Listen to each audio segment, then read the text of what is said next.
everyone. Let's have a look at the market snapshot for today. The Indian markets, they have barely moved.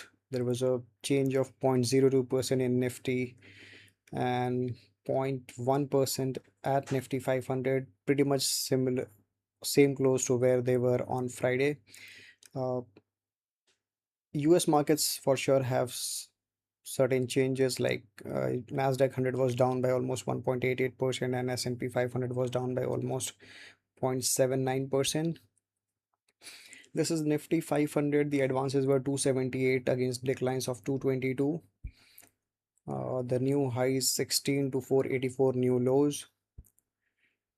The market breadth stands at, this is Nifty 500, above 20 MA 298 stocks, above 50 MA 318 stocks, above 200 EMA 293 stocks. Uh, Honestly, like there is not much happening in the Indian markets. Uh,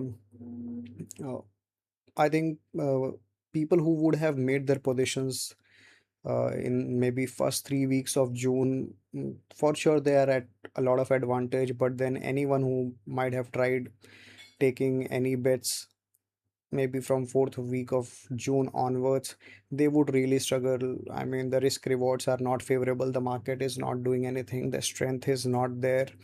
It's all jittery. It is either going nowhere or maybe just declining. So, I mean, I think a lot of, for sure, there's not, I mean, there is no strength in the market. Does it means that you shouldn't be trading? No, definitely not. The markets are not telling you trade aggressively. The markets are not telling you don't trade at all. So basically you stand somewhere in between. I mean, the exposure should be at around 50-60% because the markets are not showing strength. I mean, see, people would say it again started because of the US-Iran war, but I don't think so, because the Indian markets had started deteriorating from breadth's point of view in the fourth week of June. I mean, and ever since they never recovered. This war again started like during this weekend. So it's not only war. I think somehow, I mean, there are a lot of external pressures. I think people are finding very good opportunities in the US markets itself. A rising dollar is not helping equities, Indian equities. So those are things to be considered. I wouldn't say don't trade, but then be very cautious about the kind of position sizing you are making, because like the markets are little jittery. Let's look at the chart Nifty 50. Like I have been saying, if you see, I mean, the market has not done anything from this day onwards. Like this is, I think, around 17th 18th of June, and today we are at 14th of July. The market has gone nowhere. It is just there. I mean, you might see all these designs here and there, but then the markets have gone nowhere. Nifty 500, no differences. If you see, I mean, this is where I think I like this chart till here. Till, I mean, I mean, there was a momentum here, then there was a base forming here, it went up, and then it has gone nowhere. If you see, like literally how much you might be maybe a 1% above from this particular point, nothing more than that. uh, and like the broader indexes for sure are not showing any signs of a strength, but then there are patches. Like I think on my weekend videos I had shown a lot of liquidity is moving towards defensive sectors or hard assets. Maybe if you look for opportunities there, there are good opportunities, but if you are going to look for broader indices, I think they are struggling big time. Let's look at the trend participation breadth for Nifty 50. It is bullish. The participation is mixed and the breadth is mixed. No signs of strength. Nifty 500, very similar picture, bullish, participation mixed and breadth mixed. So for Indian markets, I think look for defensive sectors. When I say defensive sectors, maybe you can look for the healthcare, the reality. Those sectors are consumer durables. Those sectors seem to be doing well, but rest, most of the places, it is struggling. Let's look at, this is S&P 500. The advances were 279 to declines of 221. This is one of my favorite indices right now. I think it has been post 20th June. I think this is the best bet. I mean, amongst everything which I look at, maybe Nifty 50, Nifty 500, Nasdaq 100, S&P 500, Russell 2000. I think almost 4 or 5 weeks, this is the most confidence giving index. New highs 21 against 479 new lows.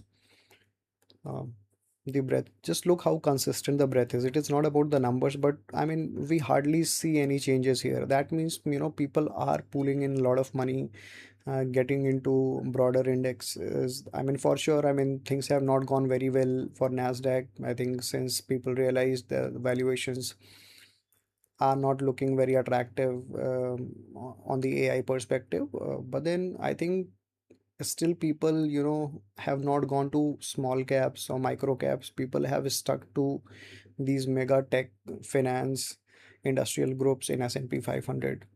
Numbers point of view, above 20 MA, 313 stocks, above 50 MA, 328 stocks, above 200 MA, 332 stocks. Very strong, very consistent breadth for S&P 500. The chart, this is Nasdaq 100. The chart looks good. There is no problem. It is just that it has gone sideways. But I think on charts perspective, I don't find this chart that it has got anything wrong. But on data front, I mean, this doesn't seems to be working. The participation, the breadth has become very, very inconsistent, not showing any signs of strength. And that's the reason I have not been putting any bets in Nasdaq 100. I think post 3rd of June, I have not done any trades in Nasdaq 100. And this is S&P 500, one of better looking charts. If you look, consolidating almost near its all-time high, the data looks very good in terms of participation and breadth. So I think for sure, you can concentrate on this index and its instruments. Russell 2000 was doing good. Again, it's a very bullish chart, nothing wrong about it, but it is just that the participation, the breadth has not been supportive of the rise, and it has become little inconsistent and volatile. And that's the reason, I'm not in for it, but then again, a good looking chart. The overall picture for the US market, the Nasdaq looks bullish. Participation is mixed, breadth is mixed. S&P 500 trend is bullish, participation is mixed, and breadth is strong. Russell 2000 bullish, participation mixed, and breadth mixed. So that is what I'm saying. So, I mean, the most consistent of everything which I look at is S&P 500. Maybe that is where I would want to concentrate.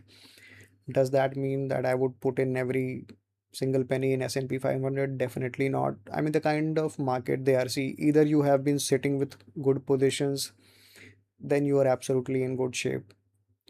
But then if you're trying to make positions in today's time, I would say your exposure should not be more than 50, 60, at max maybe 70%. But then you shouldn't be going all in, because the markets are volatile. I mean, there are a lot of other factors which we would be covering in our next slide.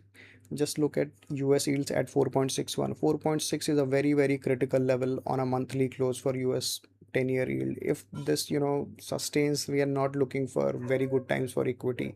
So that's what I'm saying. See, the breadth, participation, the overall markets are not looking good.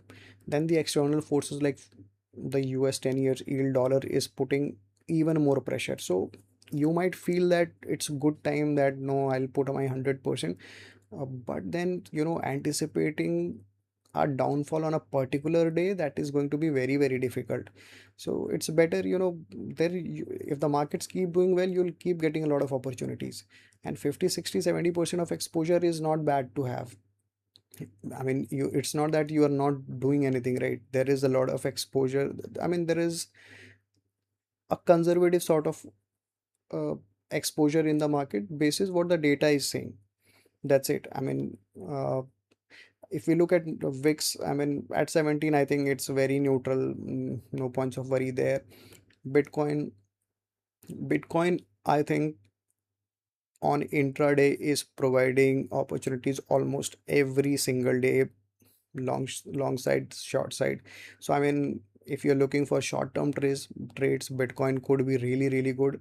Gold is not doing much for sure. If you keep tracking it, there are intraday opportunities available on and off.